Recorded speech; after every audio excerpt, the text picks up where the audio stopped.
Let me tell you how I found out my father didn't die the man I thought he was. I'm Claire. I'm 32. I lost my dad last summer. Heart attack. Sudden. No warning. One moment I was texting him about dinner plans. The next I was planning his funeral. He was my rock. The quiet kind of father. Not overly affectionate, but dependable. Steady. He'd raised me and my younger sister, Sophie, after our mom left when we were kids. Never talked about it. Just said, some people aren't made to stay.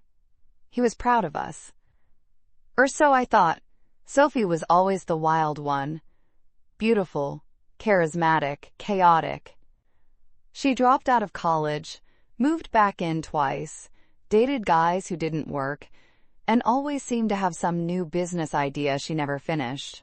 Meanwhile, I got the degrees, held a job, built a life. No drama, no surprises. So, at the will reading, I expected the usual, an even split. Maybe a note. Maybe something sentimental. What I didn't expect. Everything went to Sophie. The house, the savings, the stocks, the cabin, every asset. I got a letter. From the lawyer. In Dad's handwriting, I sat in the corner of the wood-paneled office while Sophie smiled faintly and clutched the house keys. The lawyer handed me the envelope. I opened it with shaking hands. Claire, I know this will hurt. I need you to understand it's not because I didn't love you. There are things I never told you. Things I can't undo. Sophie needs it more than you. I'm sorry, Dad. I stared at the words. What did he mean? Things he never told me. I left the office numb. Sophie offered to talk over wine, but I couldn't look at her. I told her I needed space, and for a while I tried to let it go. Tried to be the responsible one. The adult. The one Dad raised to handle things with grace. But that letter burned a hole in my soul. 2 weeks later, I went back to our childhood home. Sophie had already moved in and made it hers, plants, candles, boho furniture. She greeted me like nothing happened. You want the old piano? She asked. I'm thinking of getting rid of it. Our mom's piano. The one Dad used to polish once a month, even though no one played it anymore. Yes, I said quickly. She helped me load it into a moving truck. No emotion. No ceremony. That night, I sat in my apartment, staring at the piano. I lifted the lid, dusted the keys. One stuck middle C. Weird. I looked closer. A tiny slip of paper had jammed between the hammers. I used tweezers to pull it out. It wasn't just paper. It was an envelope. Old. Yellowed. With my name on it. Inside was a second letter. Handwritten. Claire, if you're reading this, I'm already gone. I hope you never need to find this. But if you did, it means I failed. Sophie is not your sister. Not biologically. She's your mother's daughter. But not mine. Your mother was pregnant when we met. I knew. She said the father left. I married her anyway. Raised Sophie as my own. But there's more. The real father came back. Wealthy. Powerful.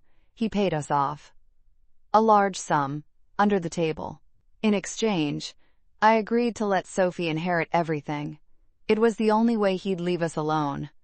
I didn't think it would come to this. I thought you'd never know. I love you, Claire.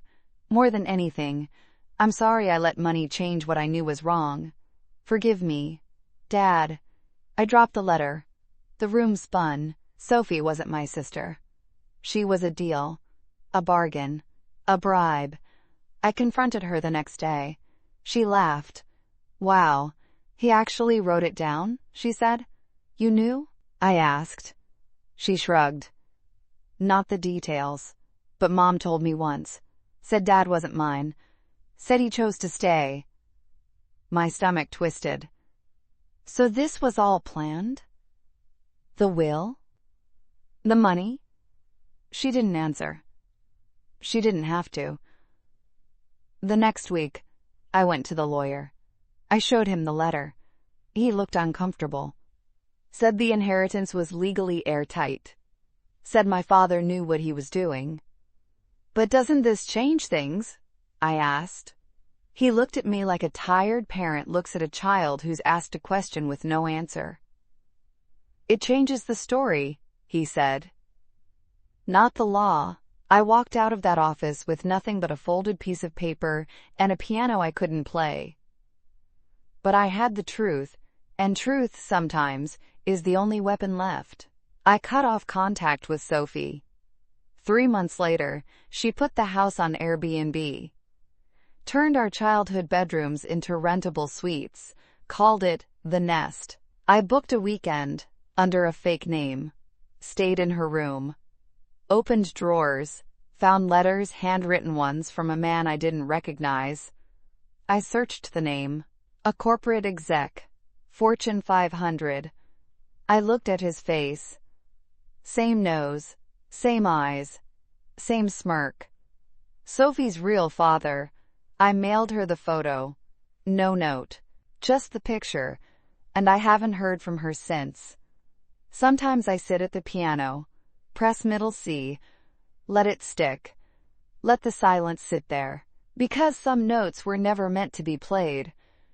What would you do if your sister turned out to be a stranger your father made a deal to raise? Comment below.